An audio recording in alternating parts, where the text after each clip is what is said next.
Welcome to another episode of Casual Mondays. This is part two of a series I'm calling The Value of Values.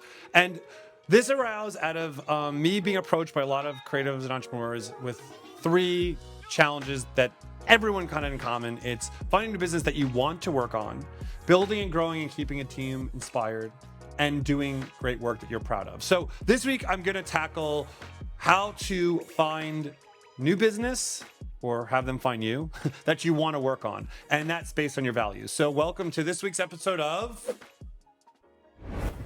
Casual Mondays. I'm Harry B., creative director, entrepreneur. I founded my agency 88, which worked with an amazing group of clients that I've named time and time again, from Adidas to L'Oreal to Kiehl's, which was a really cool one. And then worked at Avast for a couple of years, and then now have my own agency called Bright Colors. And along the way, I've had tons of experience of how to grow from that 3-person agency to a 75-person agency, then to work in Avast, which was like huge agency, back down to now with my small but mighty team of Bright Colors. So with that experience, I'm here to share with you. Last week, I covered my values, which are creative collaboration, innovation, and purpose. And this week, I'm going to tell a story of how that applied to attracting new business that I actually want to do. And I'm going to tell the story of Adidas. And this Adidas relationship lasted for 7 years, and I did some work that I'm super proud of. So let me get into how that came to be. And again, I cannot stress this enough that this is just my experience, and new business is not linear. So just kind of hopefully take it as inspiration and use it as you will. So this story started with me helping to launch a brand called Master Dynamics. There's actually a pair of headphones over there. And yes, I'm still grateful that Jonathan gave me the opportunity to help launch the brand. And that brand, obviously, I love entrepreneurial brands.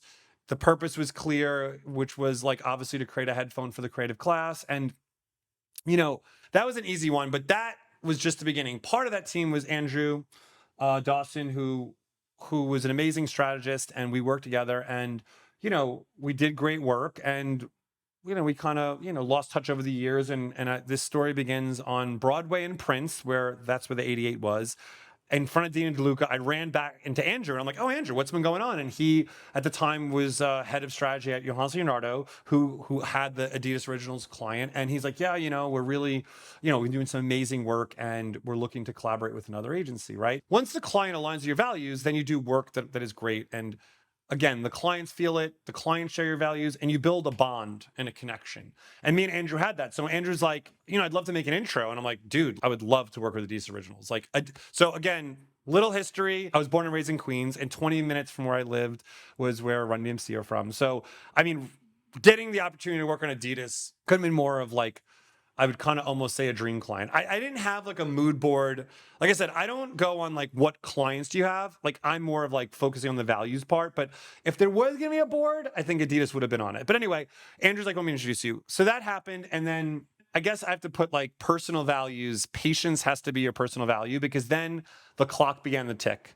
And it wasn't a week, and it probably was more than a month. It was probably 3 months later, I get a call, and Andrew's like, "We'd love to introduce you to our creative director, Ferdy, who's now still a good friend of mine, and Johannes Leonardo, the founders, because we want to see your work and see if we kind of align." And we did. And from there, they introduced me to Sylvia, who became my client.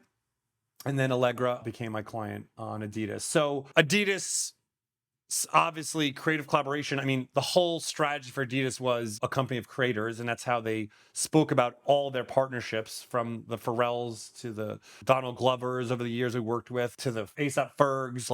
It was all about creative collaboration. Innovation was at its core, not only in product. We were always up for a challenge of how can we leverage social media, AR technology, chatbots. Every project had a unique, innovative point of view into how we were kind of tackling the execution. And then the purpose, right? The purpose was to promote at the time creativity and helping a brand that open sourced this product to creatively collaborate with some amazing people.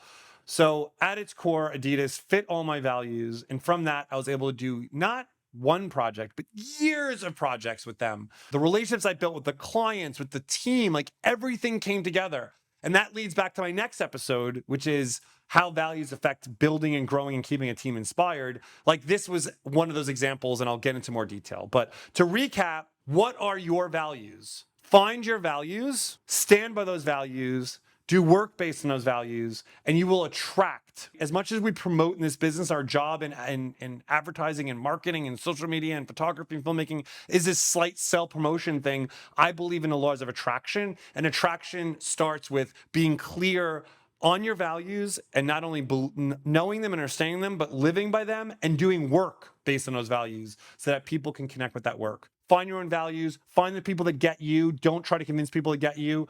Thanks so much for watching, and tune in next week where I get into how to motivate and inspire a team around values. So thank you for watching The Value of Values, Chapter 2. Peace.